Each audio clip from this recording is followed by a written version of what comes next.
सके जुड़े, और अपने निदेशक महोदय का भी बहुत ज्यादा धन्यवाद करता हूँ, स्वागत करता हूँ कि उन्होंने इस कार्यक्रम को करने की अनुमति दी। धन्यवाद। धन्यवाद कुलदीप सर। निश्चित रूप से हमारे लिए सौभाग्य का विषय है कि डॉक्टर आदर्श कुमार सर हम लोगों के साथ हैं और इतने महत्वपूर्ण विषय पर उनसे जानकारी प्राप्त करें। और जैसा कि मैं देख पा रहा हूँ काफी तादाद में लोग, काफी प्रतिभागी हमसे जुड़ चुके हैं और लोग निश्चित रूप से डॉक्टर साहब को सुनने के लिए तत्पर होंगे। इसलिए औपचारिकताओं में समय नष्ट किए बिना मैं सीधे आमंत्रित डॉक्टर आदर्श कुमार सर जी को कि आए और अपना व्याख्यान प्रस्तुत करें।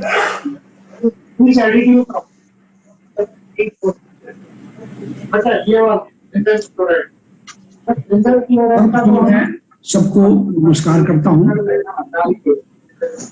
भारतीय कृषि अनुसंधान परिषद के अंतर्गत भारतीय बीज विज्ञान संस्थान कुशमोर के निदेशक डॉक्टर संजय कुमार जी, प्रधान वैज्ञानिक डॉक्टर अरविंद नाथ सिंह जी, डॉक्टर गोविंद पाल जी, हिंदी राजभाषा अधिकारी श्री अनुराग कुमार चौबे जी एवं उनके सहयोगी श्री अरुण कुमार चतुर्वेदी जी, श्री सुधाकर श्रीवास्तव जी, सहायक वैज्ञानिक अधिकारी, सभी वैज्ञानिक, प्रशासनिक, तकनीकी अधिकारी एवं इस कार्यशाला में जुड़े हुए सभी हमारे आदरणीय सम्मानित सज्जन लोग।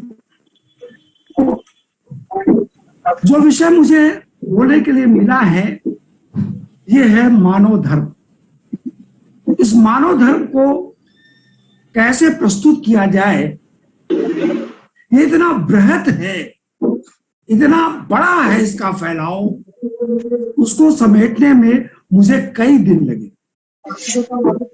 मैं कई विषयों से कैसे इसको प्रेजेंट करूं सोचता रहा और अंत में कल रात 2 बजे मैंने फाइनल किया, मैंने निष्कर्ष निकाला कि इस इतने बड़े विषय को मैं कैसे थोड़े से समय अंतराल में आपके सम्मुख अच्छे ढंग से प्रस्तुत कर सकूं। इस बृहद विषय को, मानव धर्म को मैंने 3 भागों में बांटा है। पहला है मानव, दूसरी तरफ जाता है धर्म। मैं इसको डिस्प्ले कर रहा हूं। एक तरफ मानव है और दूसरी तरफ क्या है, धर्म है। इस बीच के फिलर को, इस बीच का जो अंतराल है मानव धर्म को भरने के लिए मैंने उसमें सभ्यता और उसके विकास को रखा है।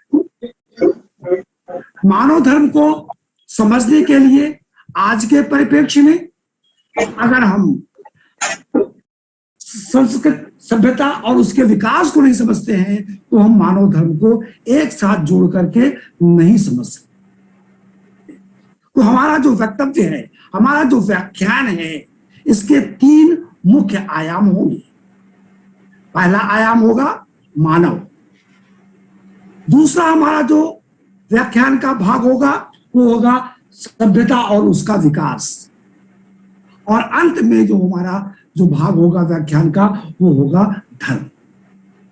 चलिए मैं सबसे पहले मानव को लेता हूं। जब मैं मानव की बात करता हूं तो इस पूरे धरती पर मानव की एक ही प्रजाति, और वैज्ञानिक भाषा में अगर हम कहें तो वो है होमो सैपियंस, जिसमें होमो जाति है, सैपियंस प्रजाति। ये दोनों शब्द लैटिन भाषा से निकले। होमो जो लैटिन भाषा का शब्द है उसको अंग्रेजी में कहते हैं ह्यूमन, हिंदी में कहते हैं मानव। और जो दूसरा प्रजाति है जिसको हम कहते हैं सैपियंस, इसका अंग्रेजी में अनुवाद है वाइस, हिंदी में कहेंगे बुद्धिमान। तो ये जो होमो सैपियंस है, इस धरती पर जितनी भी प्रजातियां मौजूद हैं उन सब प्रजातियों में सर्वश्रेष्ठ बुद्धिमान ये प्रजाति है होमो सैपियंस। अब प्रश्न आता है कि होमो सैपियंस का विकास कैसे हुआ? ये एंथ्रोपोलॉजी का विषय है, मानव प्रजाति का विज्ञान, एंथ्रोपोलॉजी। अगर हम लिटरेचर को, अगर हम पीछे के आलेखों को हम देखें तो हम पाते हैं कि होमो सैपियंस की जो उत्पत्ति हुई ये अपने पूर्व प्रजाति होमो इरेक्टस से हुई।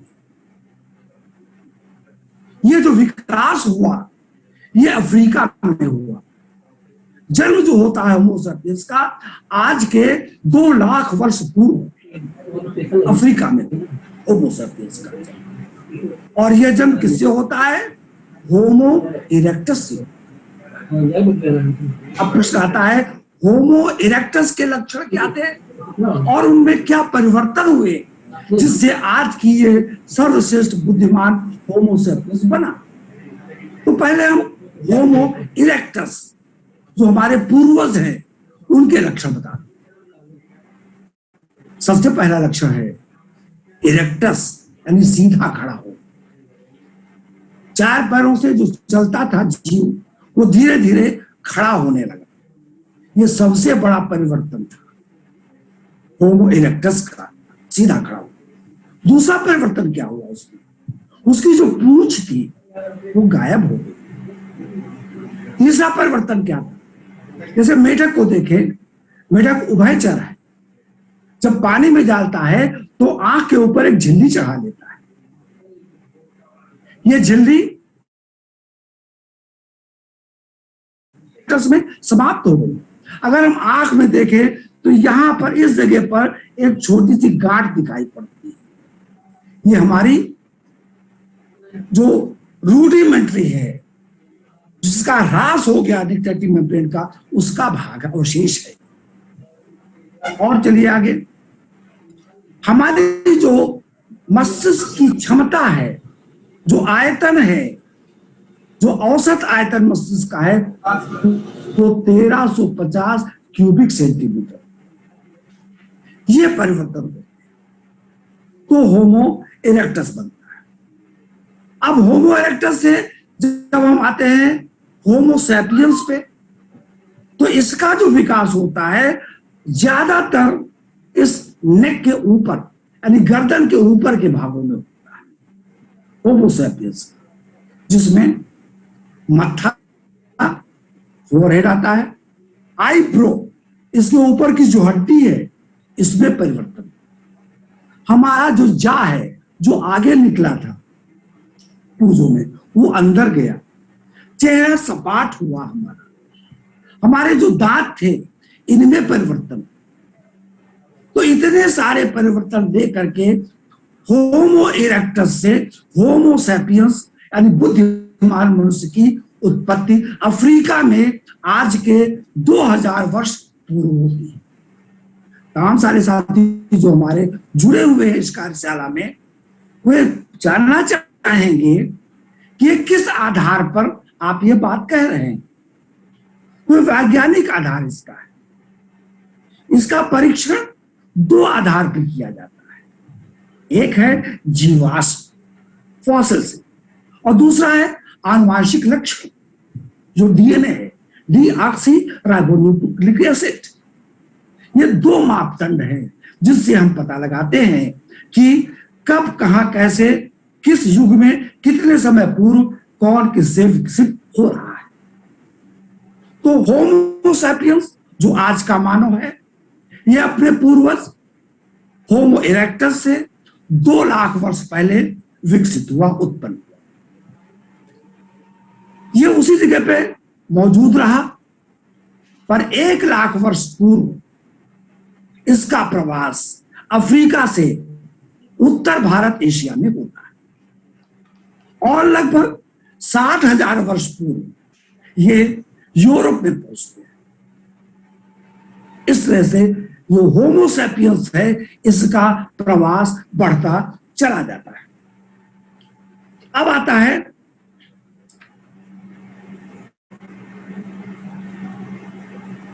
इस होमो इरेक्टस जो है इसकी अच्छाइयां हमने देख ली, इसमें कुछ विशेष अच्छाइयां भी हैं। जो बुद्धिमान है ना, सबसे विशेष अच्छाइयां क्या है? आप हंस सकते हैं, मुस्कुराहट, ये सबसे बड़ा लक्षण। आज गौर करिए, हर आदमी कहता है मुस्कुराते रहिए, हंसते रहिए। ये हमारा सबसे बड़ा लक्षण है होमो सेपियंस का, कि हम मुस्कुरा सकते हैं, हम हंस सकते हैं। दूसरा चीज है, हम सोच सकते हैं, हम विचार सकते हैं। ये हमारे मस्तिष्क का भाग है। यहां पर मैं एक पुस्तक दिखा रहा हूं, ये हमारा मस्तिष्क है। इसके 3 भाग हैं। सबसे ऊपर ये हिस्सा सेरेब्रम, ये सेरेब्रम कहलाता है। उसके नीचे सेरेबेलम है, और नीचे जो है वो ब्रेन स्टेम है। सारा सोचने, समझने, तर्क करने का, अनुसंधान करने का जो भी क्षमता हमारे अंदर उत्पन्न हुई होमो सेपियंस के अंदर, वो सेरेब्रम में होती है। तो सबसे विकसित सेरेब्रम हमारा है। इसलिए हम इस धरती पर विशेष लक्ष्यों के साथ उत्पन्न हुए हैं। और आगे चलिए, इतना ही नहीं साहब, हमारे जो और चीजें हैं, इन अच्छाइयों के साथ कुछ कमियां भी होमो सेपियंस में। जब हम श्रेष्ठता की बात करते हैं तो हमको इसी समय अपनी होमो सेपियंस की उन कमियों को समझना चाहिए, जान लेना चाहिए। सबसे बड़ी कमी जो होमो सेपियंस की है, वो है उसका बच्चा। होमो सेपियंस का बच्चा जब पैदा होता है तो मांस का लोथड़ा है, उसी बिस्तर पर टिट्टी कर रहा है, उसी पे पेशाब कर रहा है, वहीं पे उसको वयस्क होने में 18 वर्ष लगते हैं। इस पृथ्वी पर कोई भी ऐसी प्रजाति नहीं है जिसके बच्चे के विकसित होने में इतना लंबा समय अंतराल लगता हो। ध्यान रखिएगा इस बात का कि होमो सेपियंस की सबसे बड़ी जो कमी है वो उसके बच्चे की है, जिसको वयस्क होने में 18 वर्ष लगते हैं। दूसरी कमी आई, दूसरी जो कमी है हमारी, वो सबसे बड़ी कमी है कि हमारे अंदर जो स्वाभाविक लक्षण है, स्वाभाविक लक्षण क्या है? जो हम इनहेरिट करते हैं। इनहेरिट की बात जब आती है तो हम यहां पर इस चीज को क्लियर करना चाहते हैं। जैसे बया पक्षी जो है, चिड़िया, बया चिड़िया क्या है? अपना घोंसला जो बनाती है, ऐसा घोंसला कोई भी फैक्ट्री नहीं बना सकती है। उस घोंसले को बनाने के लिए जो उसके अंदर गुण है, जो उसका स्वभाव है, यह प्रकृति प्रदत्त है, ईश्वर प्रदत्त है, इंस्टिंक्ट बिहेवियर है। चिड़िया जो प्रवास पे चलती है प्रेजेंट के समय, वो सुदूर अंचल से चलकर हजारों किलोमीटर चलकर पहुंचती है, पर ऐसा कोई लक्षण नहीं है। मनुष्य जो है उसके अंदर कोई भी इंस्टिंक्ट बिहेवियर नहीं है। ये दूसरी सबसे बड़ी कमी। और तीसरी जो सबसे बड़ी कमी हमारी है, और वो है कि हम सबसे ज्यादा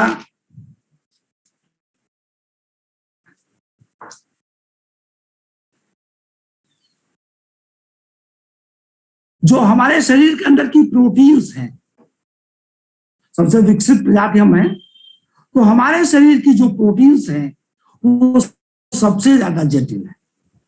अगर परिवर्तन पर्यावरण में होता है तो इनका सीधा प्रभाव हमारे शरीर की प्रोटीन्स पर पड़ेगा और यह प्रजाति विलुप्त हो सकती है। तो 3 कमियों को मैंने बताया। पहला क्या था? होमो सेपियंस का बच्चा जो सबसे कमजोर है। दूसरा, हमारे अंदर कोई भी स्वाभाविक लक्षण या इंस्टिंक्ट बिहेवियर नहीं है। और तीसरा हमने बताया, हमारे अंदर सबसे ज्यादा जो प्रोटीन्स हैं वो कॉम्प्लिकेटेड है, जटिल प्रोटीन्स। तो इतनी अच्छाइयां और कुछ ये विकार जो कमियां हैं, इनके साथ हम इस धरती पर हैं। ये है होमो सैपियंस। अब जब हम होमो सैपियंस से हम आगे चलते हैं, तो दूसरा जो अंत है वो धर्म का है। इसके बीच की चीज को अभी हम जोड़ना चाहते हैं, और यह चीज है सभ्यता और उसका विकास। जब होमो सैपियंस बना तो वो जंगल से, एंथ्रोपोलॉजी और उसका कह लीजिए सोशियोलॉजी, इन सब चीजों का विषय है ये। आदमी जब जंगल से बाहर निकला, क्योंकि उसको अपने बच्चे को पालने में बड़ी दिक्कत आ रही थी जंगल में, तो उसने सभ्यता बनाई, और सभ्यताओं का विकास ज्यादातर आप देखें नदियों के किनारे है, जहां पर प्रचुर मात्रा में शुद्ध जल आपको मिलता है। जैसे मोहनजोदड़ो, हड़प्पा, ये सभ्यता विकसित हुई हजारों साल पहले, जब मनुष्य जंगल से निकलकर बाहर आया। जब आदमी सभ्यता बनाने के लिए, कॉलोनी बनाने के लिए बाहर निकल के आया, तो अपने साथ जंगल से कुछ अन्न लाया। सर, ये 20 संस्थान की चीज है, इसलिए मैं इसका जिक्र करना चाहता हूं। मनुष्य के साथ जो लाया वहां से, वो लाया दाल, दूसरा लाया जौ, बार्ले, पल्स और बार्ले, और तीसरा लाया राइस, धान, चावल। ये 3 अन्न है उसके साथ। जब वो बाहर आया सभ्यता विकसित करने के लिए, जंगल से निकल करके बाहर कुटुंब के साथ जुड़ करके रहने के लिए, अपने साथ 2 जानवर भी लाता है। एक लाता है मिल्क प्रोड्यूसिंग, गाय, बकरी, भैंस, और दूसरा लाता है सुरक्षा के लिए कुत्ता। इन चीजों से आज के साथ आदमी ने जंगल से निकलकर बाहर नदियों के किनारे रहना प्रारंभ किया। शुरू में जब साथ रहने लगा, तो उसने कुछ हथियार बनाए जो पत्थर के थे। फिर उसने धातु की खोज की, धातुओं के औजार बनाए। फिर धातुओं का सम्मिश्रण किया, मिश्रित धातुएं बनाई, जिसको एलॉय कहते हैं। इनके भी हथियार और चीजें बनने लगी, इनके आभूषण भी बनने लगे। इसी बीच में आदमी ने जो आग पहले से थी, उस आग का सावधानी के साथ उपयोग करना भी सीखा। ये सभ्यता के विकास का बहुत बड़ा एक पड़ाव है, आग की अहमियत को समझना और आग का सावधानी के साथ अपने दैनिक जीवन में उपयोग करना। यह सभ्यता और विकास का एक बहुत बड़ा आयाम है, पड़ाव है। इसके बाद आता है, आदमी ने विकास करके पहिया बनाया, गोल आकृति। पहिया बनाने से उसका जो मूवमेंट था वो बढ़ा। फिर वो घोड़े को उसने पालना शुरू किया, और दूसरे जानवरों का भी उसने जंगल से ला करके अपने साथ रखना शुरू किया। तो इस तरह से सभ्यताएं नदियों के किनारे बनने लगी। जब सभ्यताएं नदियों के किनारे बनने लगी, तो उन सभ्यताओं को चलाने के लिए कुछ नियम बनाने पड़े, और यही नियम धर्म बनते चले। यानी सभ्यता का विकास और धर्म दोनों एक साथ चलते हैं। मनुष्य जब सामाजिक होता है, जब कॉलोनी में आता है, तो कुछ नियम बनाता है, और वो नियम ही सारे क्या कहलाए? धर्म कहलाए। सामूहिक रूप में एक साथ मिलकर रहने हेतु जो नियम बनाए गए, उसे धर्म का नाम दिया गया। यानी धर्म उस समय से शुरू हो रहा है जब से हमारी सभ्यता शुरू हो रही है। ये धर्म आज का नहीं है, ये धर्म उस समय से है जब से हम कॉलोनी के रूप में रहना शुरू कर रहे हैं। और आगे चलते हैं। उसके बाद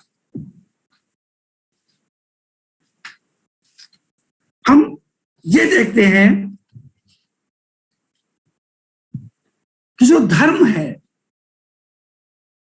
ये धर्म अगर हम आज के परिप्रेक्ष्य में देखें,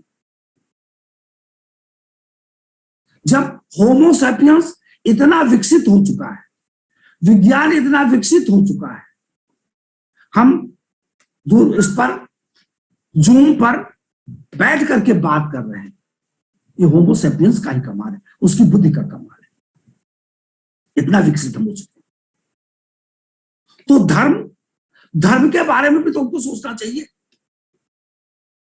वैज्ञानिकों को धर्म के बारे में भी सोचना चाहिए,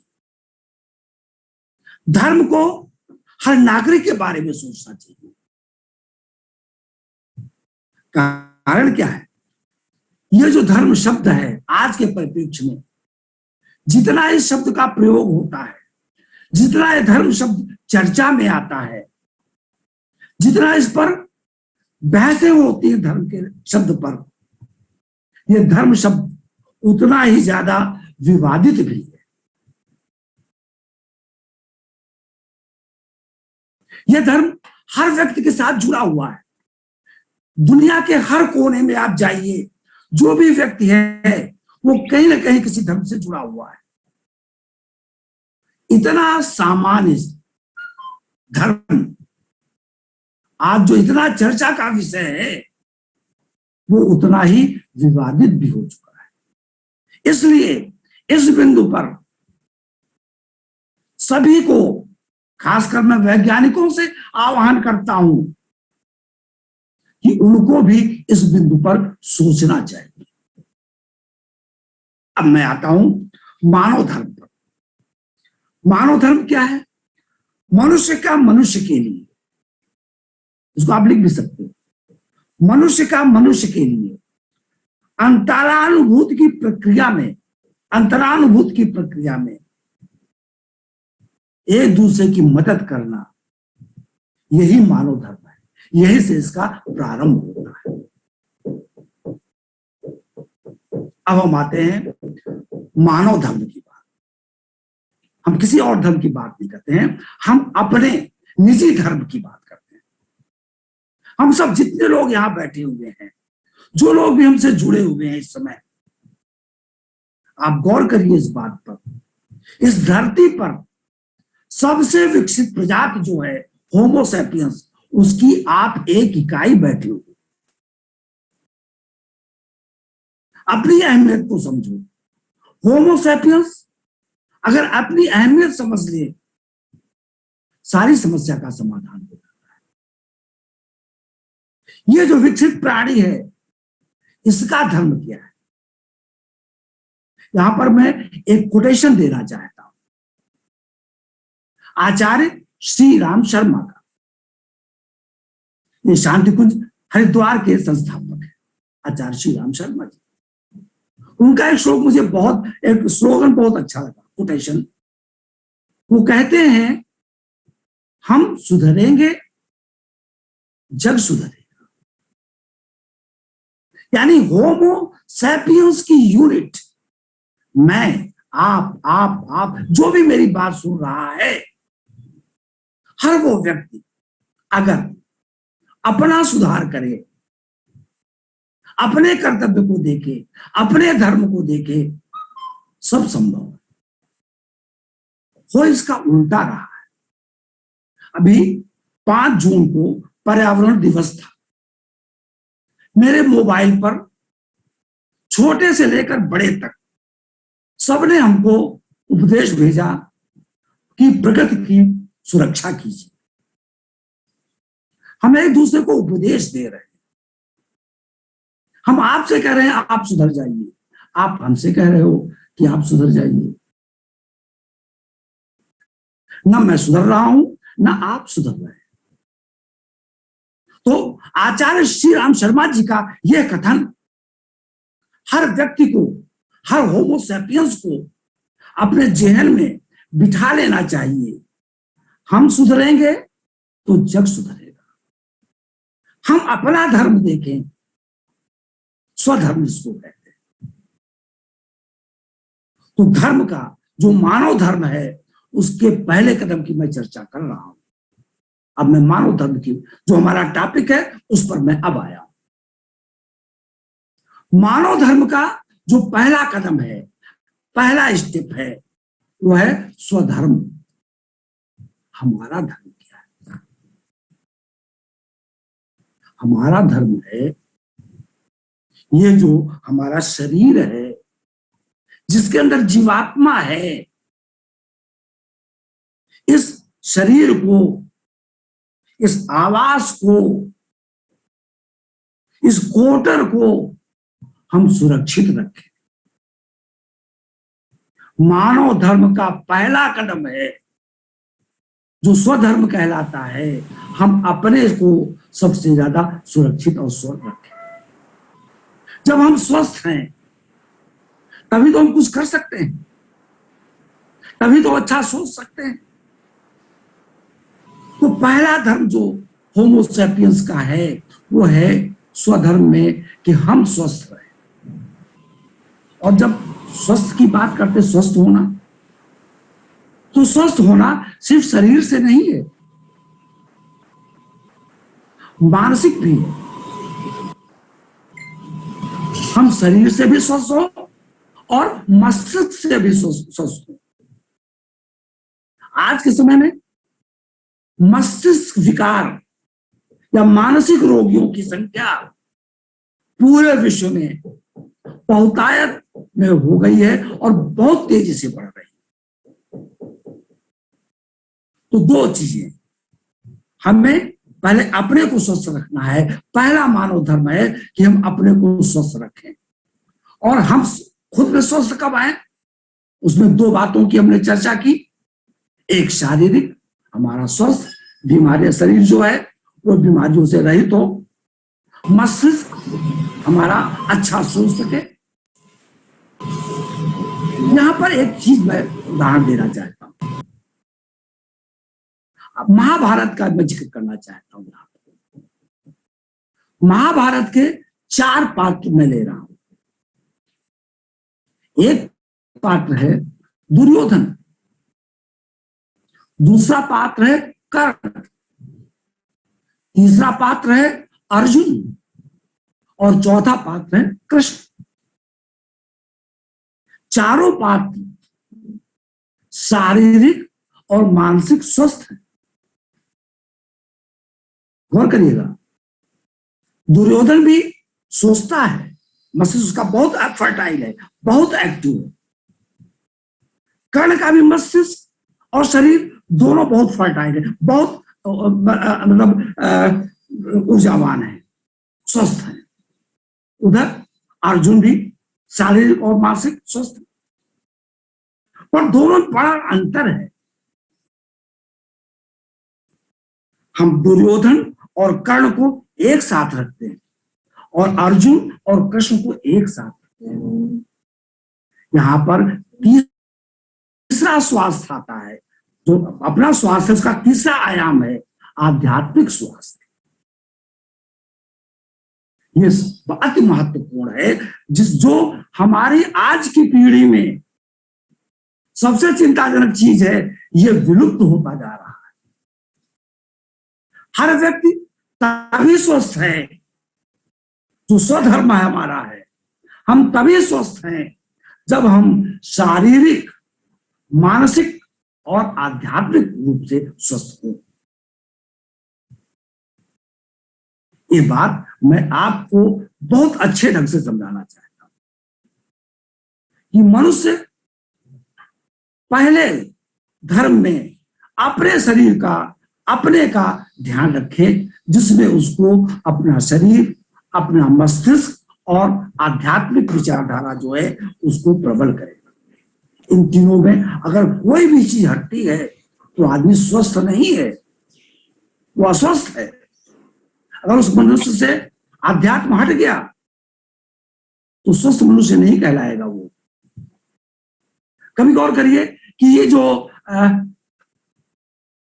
माफिया है या बहुत बड़ा डकैत है, उसका शरीर भी स्वस्थ है और मस्तिष्क भी स्वस्थ है। मस्तिष्क स्वस्थ है तभी तो प्लानिंग करता है बड़ी बड़ी। और दूसरी तरफ एक संत भी है जो सोचता है, मस्तिष्क उसका भी काम कर रहा है, पर दोनों में बेसिक अंतर है आध्यात्म का। एक मानव हित में सोचता है, एक समाज हित में सोचता है, एक प्रकृति के हित में सोचता है, दूसरा सिर्फ और सिर्फ अपने विषय में सोचता है। तो मानव धर्म का पहला आयाम जो है वो है स्वधर्म, और उस स्वधर्म के 3 भाग हमने बनाए हैं। एक है शारीरिक, दूसरा है मानसिक, और तीसरा क्या है? आध्यात्मिक।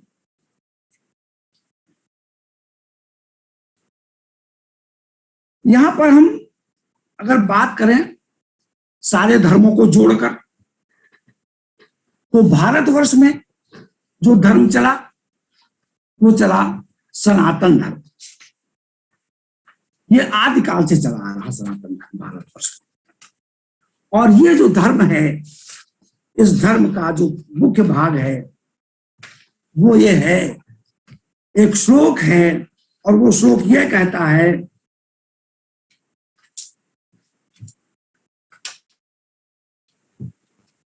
अष्टादश पुराणेषु व्यासस्य वचन द्वयम्।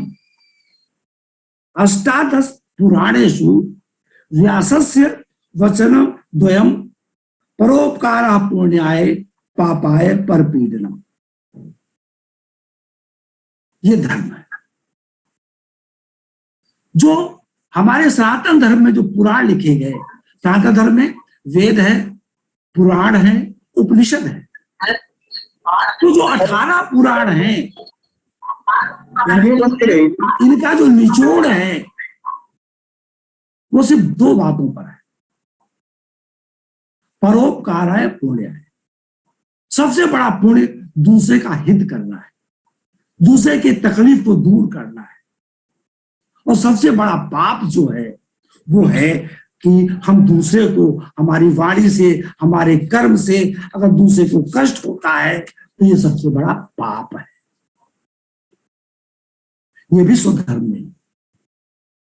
स्वधर्म का ये भी हिस्सा हुआ है कि हम अपने शरीर से सबका हित करें, हर प्राणी मात्र का, मनुष्य का, सभी जीवों का हम हित करें, उनका हित सोचें।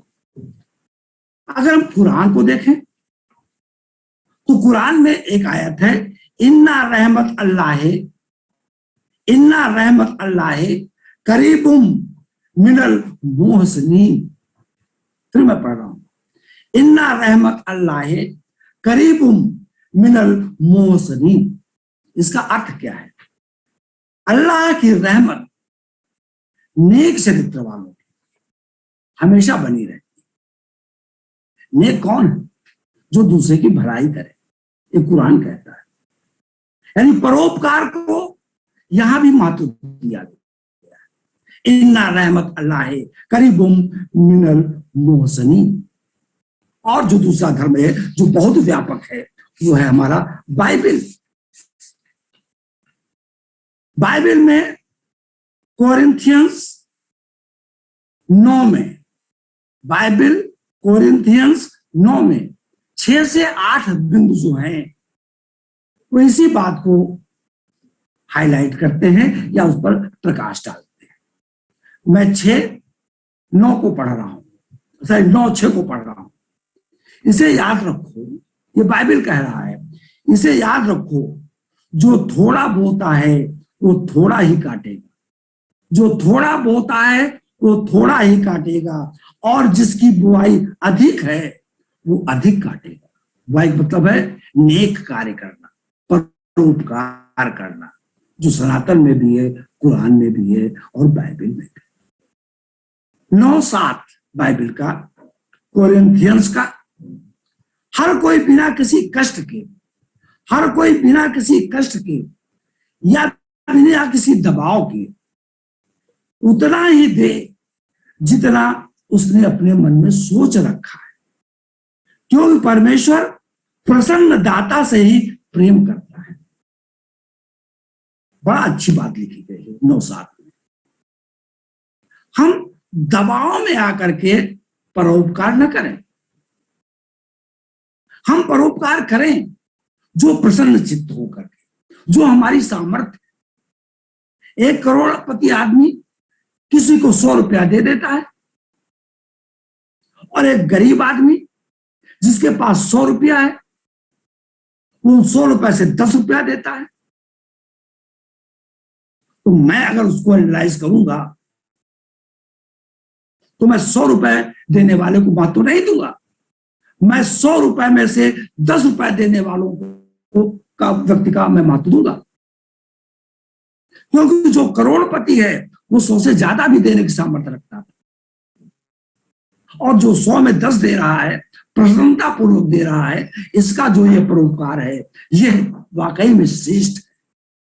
तो 9:7 जो है ये कहता है कि बिना किसी कष्ट के, बिना किसी दबाव के, प्रसन्नता पूर्वक आप परोपकार करें। ईश्वर जो है वो आपसे प्रसन्न होगा। बाइबल का कोरिन्थियंस 9:8 बिंदु, और परमेश्वर तुम पर हर प्रकार के उत्तम वरदानों की वर्षा कर सकता है। जब आप स्वेच्छा पूर्वक आनंद के साथ समाज हित में लगोगे तो विश्वास रखो, ईश्वर आपकी मदद करेगा, प्रकृति आपकी मदद करेगी, हर व्यक्ति आपके प्रति सद्भाव रखेगा, जिससे तुम अपनी आवश्यकता की सभी वस्तुओं में सदा प्रसन्न हो सकते हो, और सभी अच्छे कार्यों के लिए फिर तुम्हारे पास आवश्यकता से भी अधिक होगा। आप दान करिए, आप गरीब की मदद करिए, आप प्रकृति की मदद करिए, ये भरोसा रखिए इसका कि जो भी आप देंगे आपके पास उससे ज्यादा लौट के आएगा।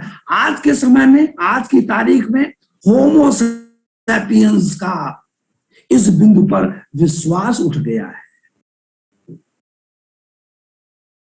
आदमी ये विश्वास नहीं करता है कि हम देंगे तो मेरे पास आएगा। बेटा थोड़ा चना ले आना, सूखा चना। एक दोहा याद आ गया हमें। दोहा यह है, पानी बाढ़े नाव में, पानी बाढ़े नाव में, घर में बाढ़े दाम। पानी बाढ़े नाव में, घर में बाढ़े दाम, दो हाथ उड़ीचिए यही सज्जन होता। क्या इसका मतलब है? अगर नाव में पानी आ रहा है तो उसको निकालिए बाहर, नहीं तो नाव डूब जाएगी। घर रूपी नाव में अगर अपार संपत्ति आ रही है तो उसको बाहर निकालो, नहीं तो परिवार सहित आप डूब जाओगे। मुझे एक घटना याद आ रही है। एक गवर्नर थे अपने देश, अपने भारतवर्ष में। वो जा रहे थे सब परिवार, और पूरा परिवार उनका नष्ट हो गया, क्रैश कर गया, और अपने पीछे करोड़ों की संपत्ति छोड़ गए। एक एक गवर्नर के पास इतना पैसा कहां से आया? मैं गवर्नर की बात कर रहा हूं। तो जो संपत्ति आप ला रहे हो वो अच्छे कमाई की होनी चाहिए, ईमानदारी की होनी चाहिए, और उसमें से भी बेहतर आप खर्च करें, ये हमारा धर्म कहता है। आज हम क्या सोचते हैं? अधिक से अधिक हम अपने लिए और अपने आने वाली पीढ़ी के लिए हम रख जाएं। आदमी भूल जाता है कि देने वाला प्रकृति है, ईश्वर है। मैंने अभी कुछ चीजें मंगाई। चना, ये चना है, ये देखिए चना है। चना क्या है? ऊपर खोल है, बीज चोल बोलते हैं, अंदर दो दालें हैं। दोनों दालें जिस जगह पे जुड़ी हुई हैं वो इस बीज का भ्रूण है। इस प्रकृति ने जो एक बीज बनाया है उसके खाने की व्यवस्था, उसकी सुरक्षा उसने बना के दी है। जब बच्चा पैदा होता है तो मां के स्तन में दूध आ जाता है, वो प्रकृति व्यवस्था देती है। हम विश्वास नहीं करते हैं। होमो सैपियंस इतना ज्ञानी होकर के मंगल पे जा रहा है, इतने बड़े बड़े आयुध बना रहा है, वो इस मूल चीज को क्यों भूल रहा है? उसकी आवश्यकताएं बहुत सीमित है। भोजन चाहिए, कपड़ा चाहिए, इसके अलावा सच पाने के लिए शेल्टर चाहिए। जिनके पास शेल्टर नहीं है उसकी व्यवस्था आपको करनी चाहिए, इसके अलावा और कुछ नहीं। क्यों? क्योंकि ये जो सीड है, ये जो चना है, इस चने में भी ईश्वर ने सब कुछ निहित कर रखा है। जब भी आप, चूंकि ये सीड संस्थान है, जब भी सीड हाथ में लीजिए, कोई भी सीड हाथ में पकड़िए, तो उस प्रकृति को सोचिए कि कितनी विलक्षण प्रकृति है। जो छोटा सा एम्ब्रियो है, जो भ्रूण है, इस प्रकृति ने उसके लिए भी संचित भोजन रख छोड़ा है। उसकी सुरक्षा के लिए बीज कवच बना दिया है, आवृत बीजी पौधे हैं ये सब। आप प्रकृति पे भरोसा तो रखें। आज मनुष्य ने प्रकृति से विश्वास हटा लिया है, प्रकृति पर भरोसा नहीं करता है, वो अपने बुद्धि पर भरोसा करता है, और यहीं पर वो गलती करता है। अभी कोविड का आप देख रहे हैं, 2 वेव्स आ चुकी है, 2 लहरें आ चुकी है, तीसरी आ रही है। क्या है? हम अपने को बुद्धिमान ज्यादा समझ रहे हैं।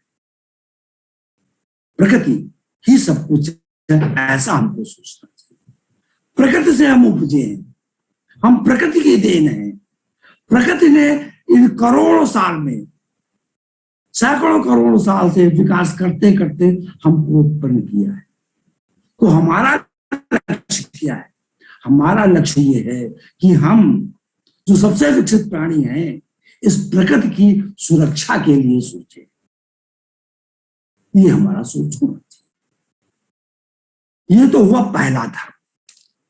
पहला ही धर्म का कितना बज गया? 12 बज रहा है। मानव धर्म का पहला हिस्सा मैंने बताया, वो है स्वधर्म। स्वधर्म में 3 बातें बताई, शारीरिक, मानसिक और आध्यात्मिक। फिर अपना जो कर्म है, जो हमको समाज के लिए करना चाहिए, उसकी बात हमने की। अब हम दूसरा कदम रखने जा रहे हैं, मानव धर्म का दूसरा कदम। दूसरा कदम भी जितना महत्वपूर्ण कदम पहला हमने बताया, स्वधर्म की बात की, दूसरा कदम उतना ही महत्वपूर्ण। आप कहेंगे दूसरा कदम जल्दी से बताइए, बता रहा हूं, सब्र करिए थोड़ा सा। जो भी आप लोग बैठे हो, आप जरा सोचो, आप आए कहां से? जो भी मेरा ये व्याख्यान सुन रहे हैं, अपने बारे में सोचिए, मैं कहां से आया? आप उपज हैं अपने माँ बाप की। तो हम जो नास्तिक हैं वो कहते हैं कि मुझे तो भगवान नहीं दिखाई पड़ता है। अरे भगवान जो है, जो ईश्वर है, वो प्रकृति में निहित है। भगवान के दर्शन करना चाहते हो, ईश्वर को देखना चाहते हो, वो माँ बाप में है। ये दूसरा धर्म है, जिसने आपको उत्पन्न किया।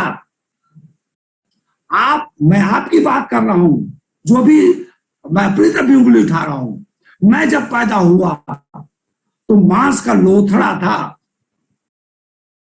मेरी माँ ने कितनी मेहनत की, आपकी माँ ने कितनी मेहनत की, आपके बाप ने कितना आपको प्रोटेक्ट किया, तब जाकर के आप इस जगह पर पहुंचे। तो पहला धर्म क्या हुआ? अपना शरीर जिसमें आत्मा है, इसको मजबूत और अच्छा बनाना, अच्छा सोचना। दूसरा धर्म क्या हुआ? जिससे आप उत्पन्न हुए हैं, यानी अपने माँ बाप, उसके प्रति आपका धर्म क्या बनता है। आज की पीढ़ी में वृद्ध आश्रम खुलते चले जा रहे हैं। क्यों? क्योंकि ना लड़की इस बात को सोचती है और ना लड़का सोचता है। एक बात और मैं कहना चाहता हूं, जो मेरा व्यक्तिगत अनुभव है, जो नई पीढ़ी है, इस नई पीढ़ी के ऊपर बहुत भार है।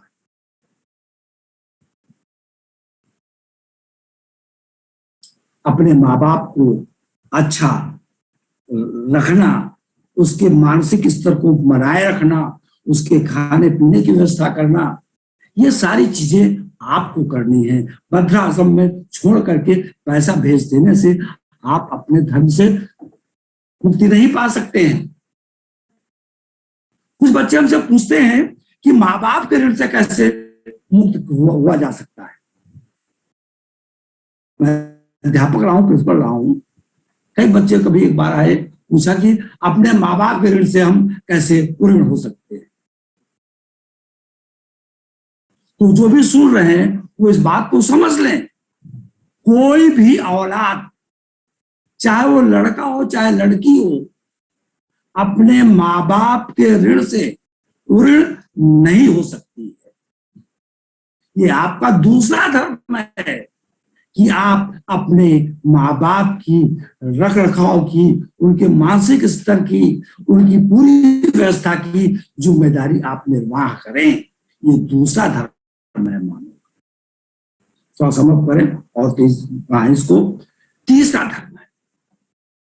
तीसरा जो पायदान है कि हमसे ऊपर वाली पीढ़ी, माँ बाप और हमारे बाद जो बच्चे हुए, हमारे जो बच्चे, उन बच्चों को पालना, उनको शिक्षा देना, उनको मजबूत। 18 साल तक तो आप जिम्मेदार हैं। 18 वर्ष तक वो जिम्मेदारी का आपको निर्वहन करना है। तीसरा धर्म भी बहुत कठिन है। तीसरा धर्म बच्चों को आज के युग में पालना, क्योंकि बच्चे जो हैं, जो आपके बच्चे हैं, वो इस समाज की जो चमक दमक देखते हैं, प्रभावित होते हैं। उन छोटे बच्चों का मन करता है ये भी चीज मेरे पास हो, ये भी चीज अब मेरे पास हो। आप देने की स्थिति में नहीं है, उनको समझाएंगे। पर इन सबसे ऊपर जो हम अपने आपके जो बच्चे हैं, उनके लिए आपको भोजन की व्यवस्था करनी है, उनके पढ़ने और आगे बढ़ाने की व्यवस्था करनी है। ये तीसरा धर्म है। और अगर इन तीनों धर्म को जोड़ दीजिए एक साथ, स्वधर्म, मेरा धर्म, मेरे से आगे वाली पीढ़ी, मेरे माँ बाप का धर्म, और तीसरा जो हमारी पीढ़ी आ रही है, बच्चों का धर्म। तो अगर आप प्रकृति, तो सारा जो ये प्रकृति है, ये मूलतः मुख्यतः इन्हीं 3 पीढ़ियों की है।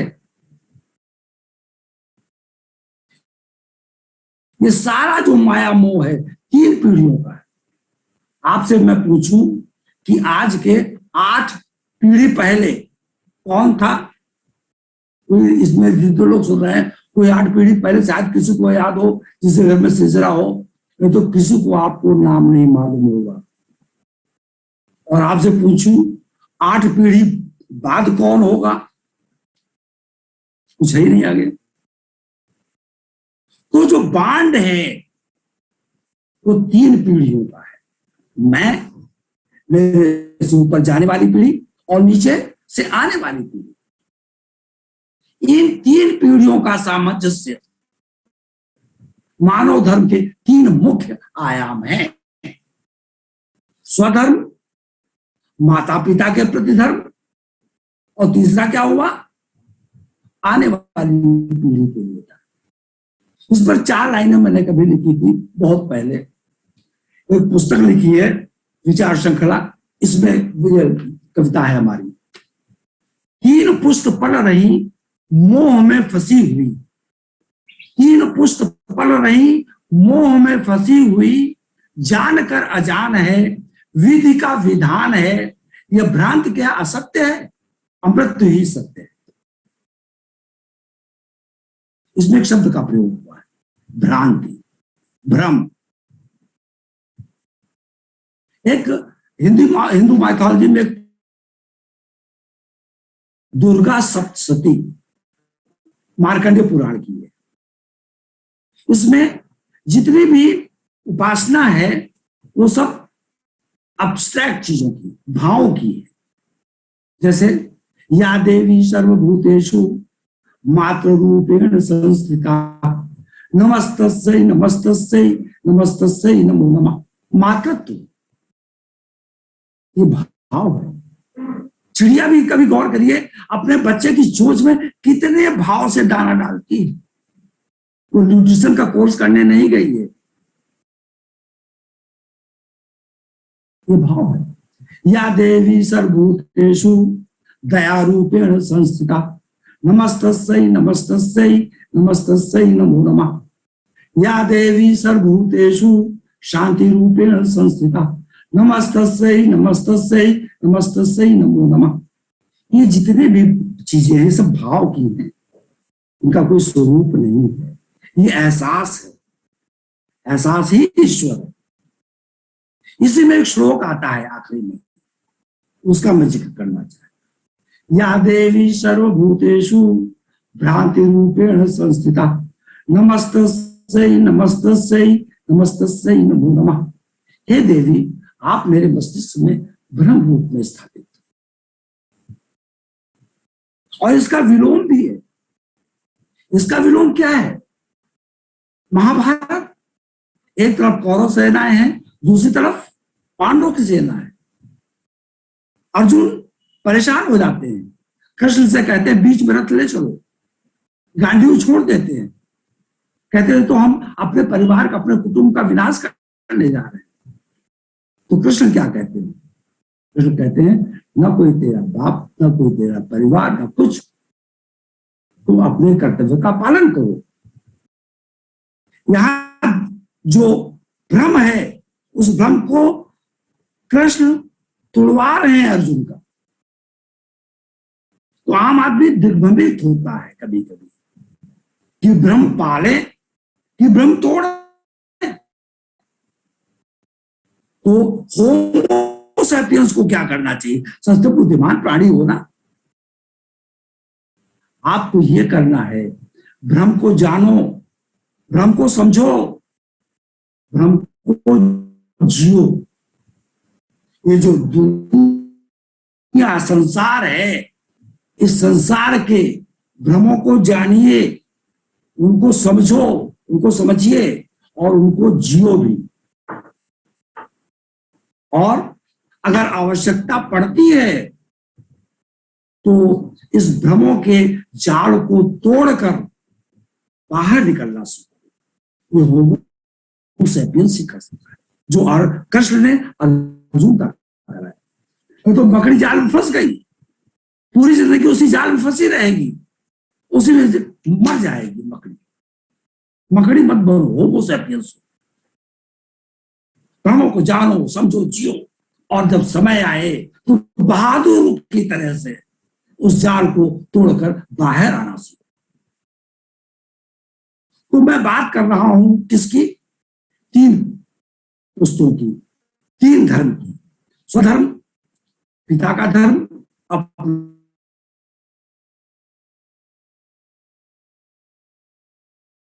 मुख्य पड़ाव। अब मैं चौथे पे आ रहा हूं। चौथा पड़ाव जो मानव धर्म का है उसको सुनिए।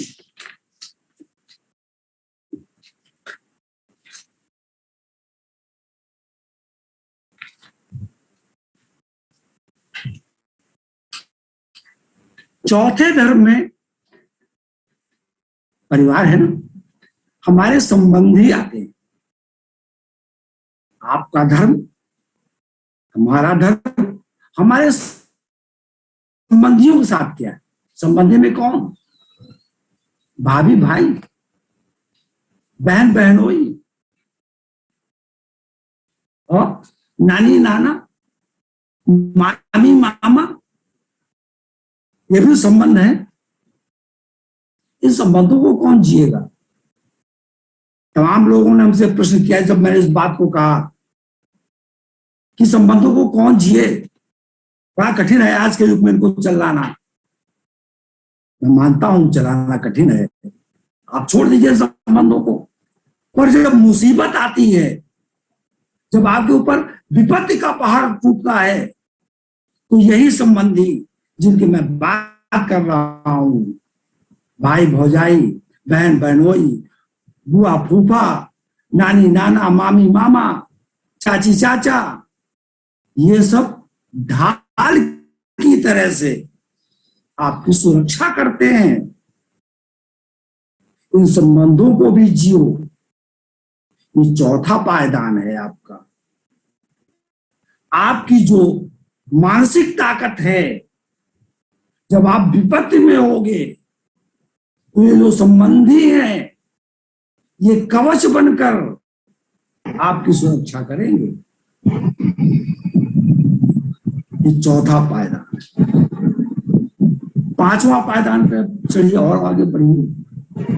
पांचवा पायदान जो मानव धर्म का है वो पड़ोस है, जो आपके बगल में रहता है।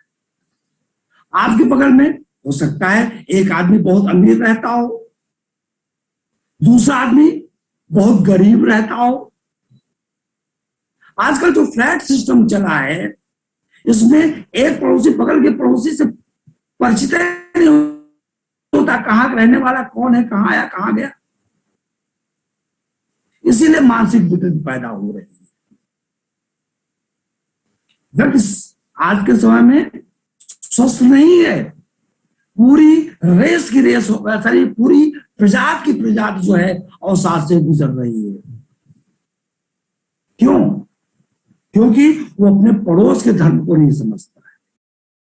आपका पड़ोसी अगर भूखा है तो उसकी जानकारी रखिए, उसकी मदद करिए। ये आपका पांचवा स्टेप है। हम आप छठे पायदान पे चल रहे हैं। पड़ोसी हो गया ना। अब अगला पायदान है गांव और मोहल्ला। जिस मोहल्ले में रह रहे हो उस मोहल्ले को भी तो ठीक करो। उस मोहल्ले को ठीक करने के लिए कौन आएगा? वो भी तो मानव धर्म है, वो भी तो आपकी जिम्मेदारी है कि मोहल्ला साफ हो, मोहल्ले में बीमारी ना हो, मोहल्ले के सब लोग शिक्षित हो।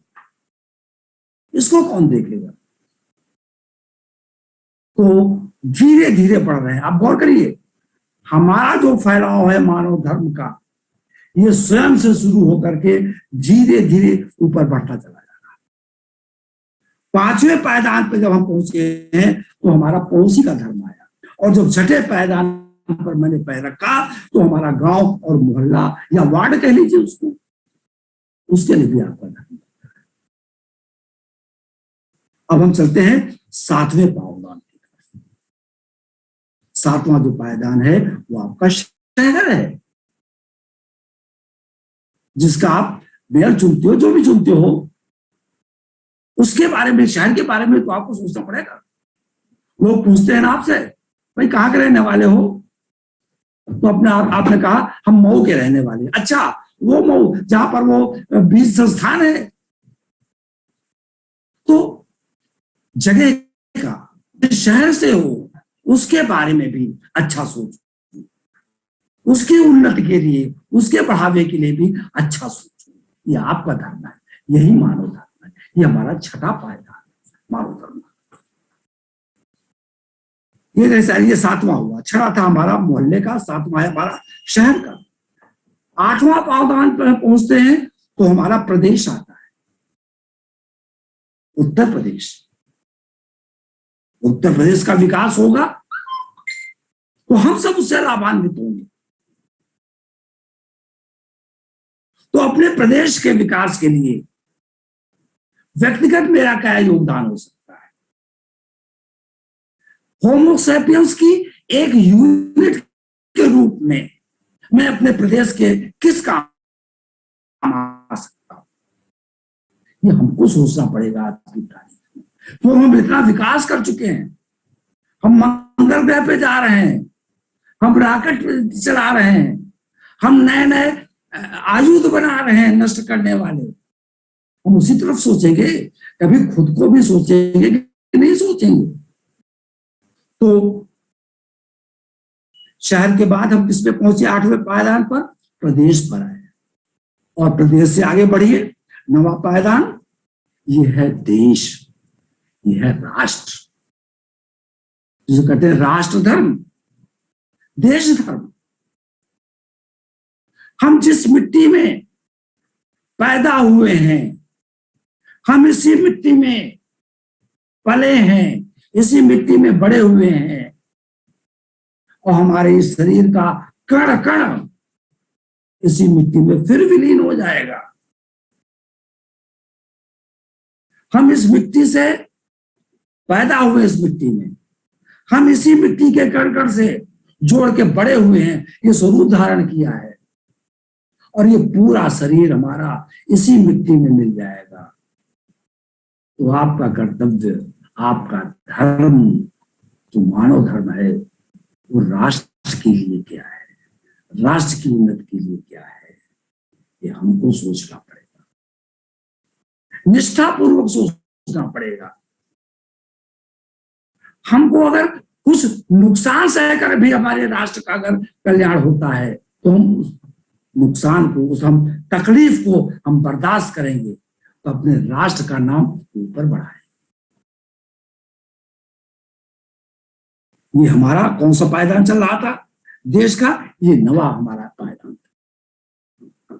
अब और आगे बढ़िए, मानव धर्म की बात कर रहे हैं ना, तो अभी आप कहां पहुंचे? अभी तो आप सिर्फ 9वें पायदान तक पहुंचे हैं। धीरे धीरे स्वरूप बढ़ा रहे हैं ना अपना। अब आपका स्वरूप बड़े होकर के कहां पहुंचा? देश तक पहुंचा, राष्ट्र तक पहुंचा। अब अपने स्वरूप को, अपने धर्म को और विस्तृत करें। देश के बाद धरती आती है, पूरी पृथ्वी आती है। आपका धर्म, आपका कार्य इस पूरे विश्व के कल्याण के लिए क्या है? आपको विश्व के कल्याण के बारे में भी सोचना पड़ेगा। एक श्लोक मैंने अभी पिछले एक वेबिनार किया था हमने मानव धर्म पे ही, उस पर एक श्लोक का मैंने सुनाया था। ये सोच इसी तरह से बढ़ा है। उस श्लोक की कुछ पंक्तियां मैं सुना रहा हूं। सर्वे भवन्तु सुखिनः, सर्वे सन्तु निरामयाः, सर्वे भद्राणि पश्यन्तु मा कश्चित् दुर्भाग् भवेत्। सर्वे की बात कही गई। इस बात को क्यों नहीं मनुष्य समझता है? सर्वे में सारे प्राणी मात्र हैं, सारे वृक्ष हैं, पेड़ पौधे हैं, और सारे जंतु हैं। आप होमो सैपियंस हैं, इस धरती की सबसे विकसित इकाई हैं। आपको सबके बारे में सोचना पड़ेगा। और जब आप अपने सोच को इतना विशाल करेंगे, तो आपके मुंह से निकलेगा सर्वे भवन्तु सुखिनः, सर्वे सन्तु निरामयाः, सर्वे भद्राणि पश्यन्तु। जब सभी सुखी हो गए, तो फिर हम भी तो उसी में हैं। व्यक्तिगत कहाँ रह गया फिर? आज हो उल्टा गया है। इतना विशाल सोच सिर्फ व्यक्तिगत, ये विडंबना है होमो सैपियंस की और उसके बुद्धिमान कहलाने की। मैं तो कहूंगा कि आज की तारीख में होमो सैपियंस बुद्धिमान नहीं है। अगर बुद्धिमान होता तो समष्टि की बात कर रहा होता।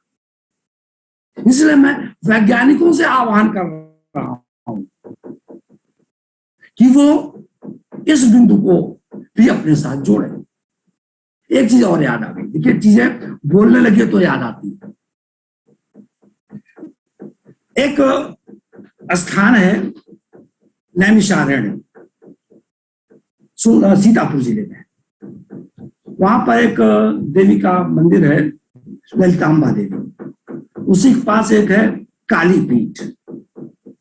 काली पीठ के जो महंत जी हैं, जो स्वामी जी हैं, बहुत ही विचारशील व्यक्ति। उन्होंने एक बात कही, उन्होंने कहा कि आध्यात्म को विज्ञान का साथ नहीं छोड़ना चाहिए।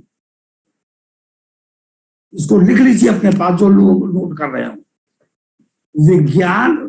अध्यात्म को विज्ञान का साथ नहीं छोड़ना। ये मेरे शब्द नहीं है, ये आचार्य पंडित जगदम्बा प्रसाद शास्त्री जी की है। ये उनका मैं कोटेशन दे रहा हूं। पंडित जगदम्बा प्रसाद शास्त्री मेरे गुरु भी हैं, नैमिषारण्य में कालीपीठ में। उन्होंने कहा आध्यात्म को विज्ञान का साथ नहीं छोड़ना चाहिए। जब अध्यात्म विज्ञान का साथ छोड़ देता है तो समाज में अंधविश्वास पैदा होता है। अध्यात्म जब विज्ञान का साथ छोड़ देता है तो अंधविश्वास पैदा होता है, और फिर उन अंधविश्वासों को दूर करने के लिए कालांतर में कोई श्रेष्ठ पुरुष आता है जो इनको दूर करता है। जैसे अपने ही देश में एक प्रथा थी, ये समाजशास्त्र के लोग इसको अच्छा जानते हैं, सती प्रथा। पुरुष मर गया है, उसी के साथ उसकी पत्नी को जला दो। वो नहीं जलना चाहती है तब भी उसको जला दो। उसको धर्म से जोड़ दिया गया। तो उस सती प्रथा को तो समाज सुधारक है, ये विचारशील व्यक्ति हैं, राजा राम मोहन राय। उन्होंने इसका विरोध किया और इंग्लैंड जाकर के, लंदन जाकर के वहां पर कानून बनवाया कि सती प्रथा खत्म होनी चाहिए। क्यों? क्योंकि आध्यात्म विज्ञान का साथ छोड़ चुका था। आध्यात्म के शीशे के ऊपर कभी कभी गर्दिश आ जाती है। धर्म के ऊपर भी मिट्टी को हटाने के लिए समाज सुधारकों की जरूरत पड़ती है। मेरा इतना कहना है कि आज के समय में वैज्ञानिकों को समाज सुधारक होना चाहिए। वैज्ञानिकों को आध्यात्म समझना चाहिए और आध्यात्मिक लोगों को विज्ञान समझना चाहिए।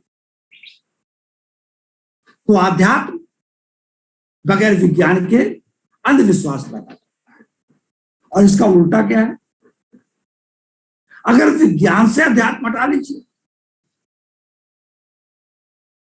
दोनों का चोली दामन का साथ है, दोनों एक दूसरे के पूरक हैं। अगर विज्ञान से हमने अध्यात्म हटा लिया तो याद करिए, हिरोशिमा होगा, नागासाकी होगी, मानव प्रजाति आपस में लड़ करके इतने आयुध हैं, हम सब कुछ नष्ट कर डालेंगे, हम धरती से प्राणी मात्र को खत्म कर डालेंगे। ये विचार पंडित जगदम्बा प्रसाद जी का है। मुझे बहुत अच्छा लगा कि विज्ञान को आध्यात्म से जोड़ना।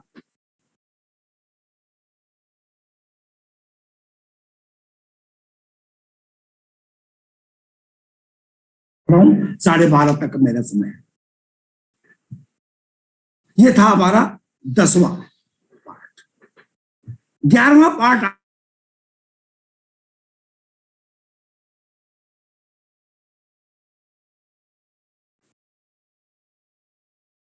इस सनातन धर्म की अगर हम बात करें तो इसमें नवग्रह की पूजा होती है। ये जो ग्रह हैं इनका भी तो कॉस्मिक असर मेरे ऊपर पड़ता है। तो हम मनुष्य अपना विकास करते करते हम अपने नवग्रह की, अपने सौर मंडल की बात करते हैं, और उसके ऊपर जाइए तो ब्रह्मांड और अंतरिक्ष आता है। ये 12वां धर्म। मैं फिर जल्दी से रिपीट कर रहा हूं कि 12 पार्ट। पहला हमारा धर्म खुद का धर्म है, जिसमें कि हमारा शारीरिक, मानसिक, आध्यात्मिक है। दूसरा जो धर्म है वो अपने माँ बाप का है। तीसरा धर्म जो है वो अपने बच्चों का है। चौथा धर्म जो है अपने संबंधियों का है। पांचवा धर्म पड़ोसी का है। छठा धर्म गांव, मोहल्ले, वार्ड का है। सातवां धर्म शहर, जिले का है। सातवां धर्म, आठवां धर्म प्रदेश का है। नवां धर्म देश का है, राष्ट्र का है। और जो 10वां धर्म है ये विश्व का है। 11वां धर्म नवग्रह का है, सौर मंडल का है। और 12वां धर्म जो है हमारे संपूर्ण ब्रह्मांड का है। तो अब इस पूरे व्याख्यान को मैं 2 मिनट के अंदर समराइज करूं। मनुष्य, मानव, सबसे विकसित प्रजाति होमो सैपियंस। किससे विकसित हुई? होमो सैपियंस इरेक्टस से विकसित। ये अफ्रीका में विकसित हुई और वहां से माइग्रेट कर, माने प्रवास इसका बढ़ा। ये उत्तर दक्षिण एशिया में आया, इंग्लैंड में, यूरोप कंट्रीज में गया। धीरे धीरे ये जंगल से निकल करके शहर, बड़े सारी नदियों के किनारे इसने अपनी कॉलोनी बनाई। फिर इसने कुंड बनाए, वहां पर कुछ नियम बनाए, ये धर्म बनाने का कहलाने लगा। फिर धीरे धीरे विकास होता गया, पत्थर से, फिर धातु से, फिर मिश्रित धातु से, फिर आग का प्रयोग किया, फिर पहिया बनाया। धीरे धीरे विकास होता चला गया, आगे बढ़ता चला गया। आगे चल करके जब विज्ञान इसमें जुड़ गया तो विकास गति बहुत तेज हो गई और हम आज के युग में पहुंचते हैं। आज के युग में हमारा जो कर्तव्य है, जो मानव का धर्म है, उसके 12 पाठ हमने ये बताए आपको, ये हमारा धर्म है। अंत में मैं अपनी बात को यहां पर एक शांत पाठ है उससे मैं समाप्त करूंगा, क्योंकि अल्टीमेट गोल जो है लाइफ का वो पीस है, शांति है। तो शांति पाठ को मैं पढ़ रहा हूं, आप ध्यान सुनिए। ओम द्वौ शांतिरंतरिक्षा शांति, पृथ्वी शांतिरापः शांति, रोषधयः शांति, वनस्पतयः शांति, विश्वे देवाः शांति, ब्रह्म शांति, सर्व शांति, शांतिरेव शांति, सामारा शांतिरेधि। ओम शांति शांति शांति। धन्यवाद। मैं अपने व्याख्यान को यहाँ पर विराम देता हूँ। आप सबको धन्यवाद कि आपने बड़े धैर्य के साथ मेरे इस व्याख्यान को सुना। धन्यवाद।